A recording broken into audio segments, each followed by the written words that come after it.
ඔබ කරන්නේ.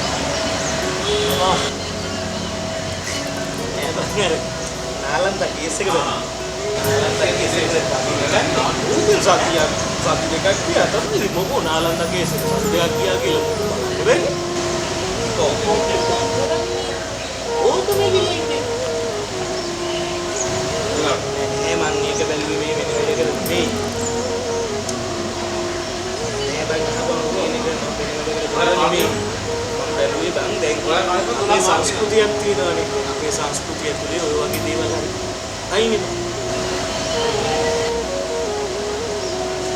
ඉබලලා සංස්කෘතිය කොහොමද කියන්නේ ඕකයි කියලා මම සංස්කෘතිය වල කියලාගෙන යන්නේ මේ දැන් මේ සිද්ධිය බලපංකෝ ළමයා පව් කියලා මේ ටීචර්ස්ලා පව් කියලා හරි අපේ සිද්ධිය යටගෙන දැන් මේක උදකලා සිද්ධියක් විදිහට ගන්න මේ සිද්ධිය සාර කිසිදුමක් හොයන්න නැත්තම් වෙන්නේ දැන් ඔය විෂුවල් එක දැනගට පස්සේ ඔය සිද්ධිය ඇහුවට පස්සේ අනිත් ඉස්කෝලවල ළමයින් උදේ ගන්න ගන්නවා සියලුම ගුරුවරු මේ වගේ සියලුම ගුරුවරියන්ට අපිට මොකක් හරි කරගන්න පුළුවන් ඒ නිසා අපිත් මේ තත්ත්වයට වෙන්න ඕනේ මේ ළමයි ඉන්න ගන්න ඒ නිසා මම කියන්නේ මේකට ස්ථිරසාර සිදුමත් කරගන්න අනිත් කොටක් මේ දේවල් නැවත සිදු වෙන්නේ නැති වෙන්න ඔක බලාගන්න අර දැන් මොකද්ද උන කරන්න කියන්නේ මේ ඔයලා බලලා මොකද්ද දැන් යෝජනා කරන්නේ කරන්න පුළුවන් එකක් හිතපන්කෝ අපි දැන් ලෝකේ රටවල් ගොඩාක් රටවල් අරන් තියෙනවා 12න් 15 ළමයින්ව අවුරුද්දජාල සම්බන්ධතාවය අවහිර කරනවා නැත්නම් නව මාර්ගයේ ප්‍රවිෂ්ඨ වීම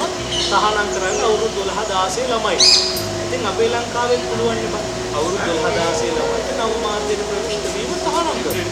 මොකද ඒකට හදනවා කියන්නේ දැන් බං අපිට පුළුවන් අම්මගේ නැත්නම් තාත්තගේ කැමැත්තක් අහන්න පුළුවන් නව මාර්ගයෙන් රෙජිස්ටර් වෙනකොට Facebook එකට හරි WhatsApp වලට හරි රෙජිස්ටර් වෙනකොට අම්මගේ තාත්තගේ කැමැත්ත අහන්න. කැමැත්ත අහලා. එහෙම නැත්නම් අම්මගේ තාත්තගේ මොකක් හරි ලිඛිත සාක්ෂියක්. එතකොට අම්මා තාත්තා දැනුවත් බං මේ ළමයිට මෙහෙම එකක් තියෙනවා කියලා.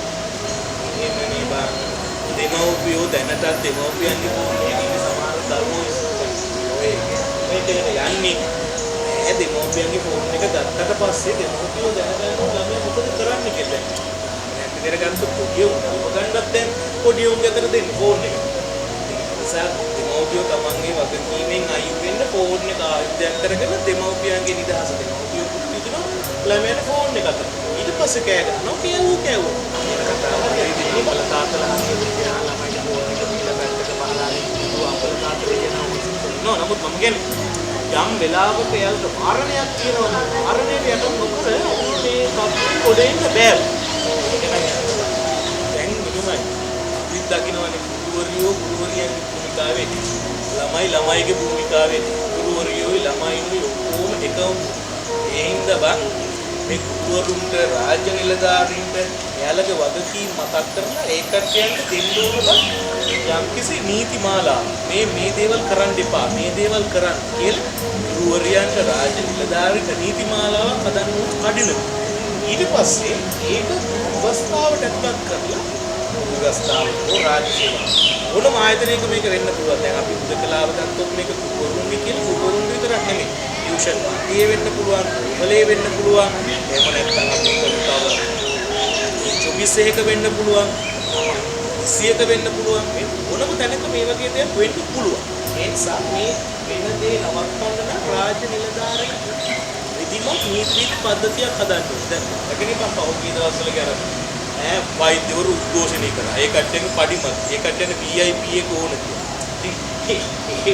එහෙම උද්ඝෝෂණය කරන්න පුළුවන් මේ ලෙඩු ටික තියෙන. ඒ නිසා බං ඒකට කරන්න තියෙන්නේ ඔය විධිමත් රාමුවක් හදන්න. තමයි අපිට කරන්න පුළුවන් බං ඔය වැඩේට ගුරුවරියන්ගේ කතන්දරේ වගේ දෙමව්පියන්ව දැනුවත් කරලා දෙමව්පිය ෆෝන් එක ළමයිට දෙන එක නෙවෙයි. මේ දේවල් හරියට ඉතින් අමතරව බං දැන් ඔය තියෙන එලිනාට්‍ය වල වාරණයක් කියනවා. දැන් ඔය ස්වර්ණ වාහිනියේ අපි කරන්නේ ඉරිපොද වැස්ස ස්වර්ණ වාහිනියේ ඉරිපොද වැස්ස නාට්‍ය. එතකොට මේ නාට්‍යයකට දෙන්න තියෙන වටිනාකම නැත්නම් ඒ නාට්‍යයේ වාරණය කරන්න පුළුවන් නම් ඒ නාට්‍ය නැත්නම් මොකද්ද කරන්න පුළුවන් කියලා බලලා ඒ නාට්‍යයක් තෝරගන්න ඕන. නැත්නම් මේ ළමයි දැන් ඒකේ මුලින්ම පොරියෙක්ට ලව් කරන්න ගත්තා ඊට පස්සේ විශ්වවිද්‍යාල ආචාර්යවරියක් ලව් කරන්න ගත්තද මේක හරියන්නේ නැහැ.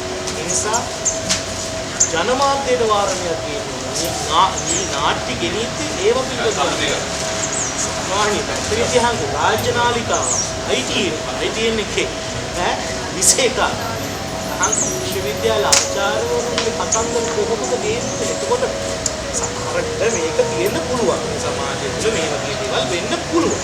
හැබැයි අපි ඒක මත තියලා තව ලොකු දෙයක් වෙන්නන්න මේකේ ප්‍රශ්නයක්.